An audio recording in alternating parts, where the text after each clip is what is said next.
बड़े ही अरमानों से गुड़िया की तरह सजाकर दुल्हन बनाकर विदा किया था। सरोज जी ने अपनी बेटी शालू को अच्छा परिवार, सभ्य और सुशील लड़का जानकर ब्याह दिया था। शालू को शेखर के साथ सरोज जी के भाई ने रिश्ता करवाया था। देखने में जितने सीधे लग रहे थे, शादी के बाद उतने ही तेज, मतलबी और दुष्ट निकले। शालू के घर वाले, जैसे हमारे देश में ज़्यादातर घरों में लड़के के अवगुणों को छुपा लिया जाता है, उसी तरह शेखर के अवगुणों पर पर्दा डालकर बहुत ही सभ्य और समझदार लड़का बनाकर पेश किया गया। लेकिन शादी के कुछ ही महीनों में सब साफ हो गया।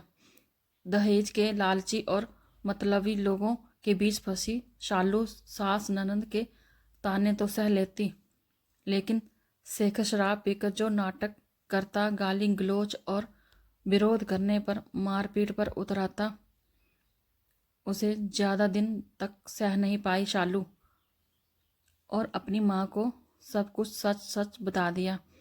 सरोज जी ने जब बेटी की आंखों में छिपे आंसुओं के समुद्र को देखा, उसके दिल में छिपे अपार दुख को देखा, तो टूटने की बजाय अपने आप को और भी ज़्यादा मजबूत बनाया और ले आई अपनी बेटी को इस नर्क से निकालकर, जहाँ नौकरानी से बढ़कर कुछ नहीं थी।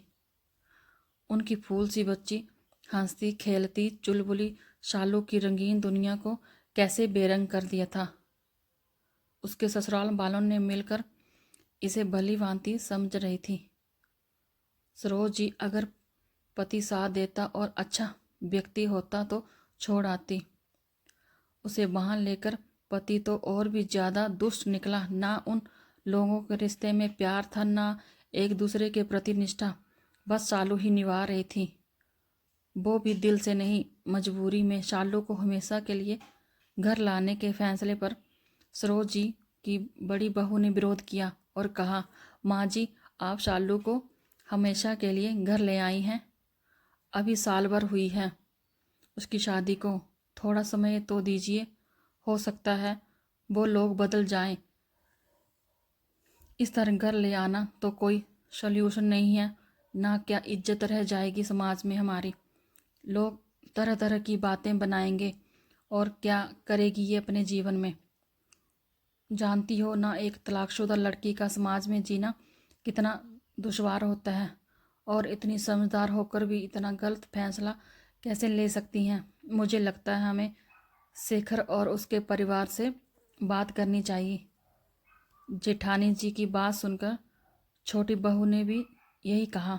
मम्मी जी, मुझे भी यही लगता है, हमें अभी इस बारे में और सोचना चाहिए। एक साल के रिश्ते में तलाक लोग क्या सोचेंगे। दोनों बहुओं की बातें सुनकर सरोज जी ने कहा, ये समाज क्या कहता है, क्या सोचता है, ये तुम लोग ही सोचो। मुझे केवल मेरी बेटी के बारे में सोचना है। वो लोग सुधर जाएंगे, महज इस उम्मीद में मैं अपनी हंसती मुस्कुराती गुड़िया को वहाँ छोड़ दूँ, मुरझाने के लिए हरगिज नहीं। उन दुष्टों के साथ एक दिन भी नहीं रहेगी शालू। मेरी बेटी बोझ नहीं है, जिम्मेदारी है, मेरे जिगर का टुकड़ा है और उतनी ही ज़रूरी है जितना तुम सब। और सुनो, मेरी बेटी की जिम्मेदारी के लिए तुम लोगों को परेशान होने की ज़रूरत नहीं है। उसके पापा की पेंशन मिलती है मुझे और वह खुद नौकरी करेगी। पूरे आत्मसम्मान के साथ अपना जीवन जिएगी। मरते दम तक उसकी माँ उसके साथ खड़ी रहेगी। तुम लोगों को साथ देना है दो, नहीं देना है मत दो।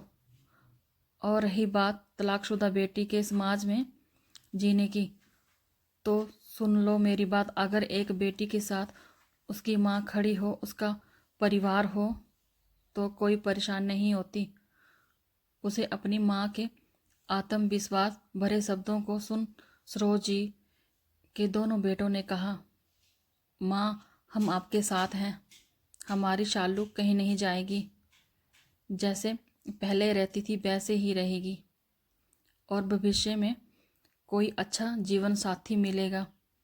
इसे तो दोबारा शादी करवा देंगे, लेकिन उस दुष्ट के साथ नहीं रहने देंगे। आप ठीक कह रही हैं।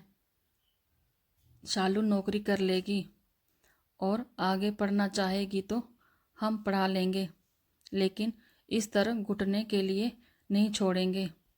सरोज जी ने गोद में सिर रख कर लेटी शालू के सिर पर हाथ फेरा और अपने आप से वायदा किया, अब कभी नहीं रोएगी उनकी बेटी। उसे खुश होने का अधिकार है और उसे सारी खुशियाँ मिलेगी।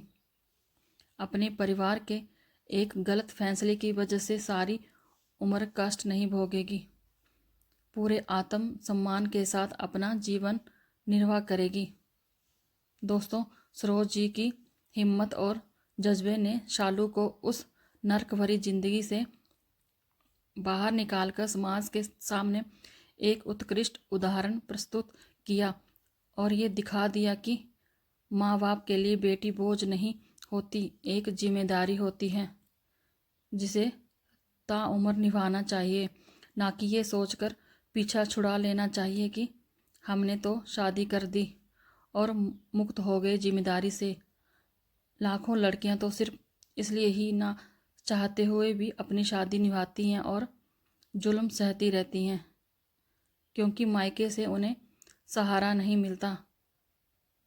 समाज और परिवार की इज्जत की खातिर अपना जीवन खुद बर्बाद कर लेती हैं और कभी गलत का विरोध करने की हिम्मत नहीं कर पाती।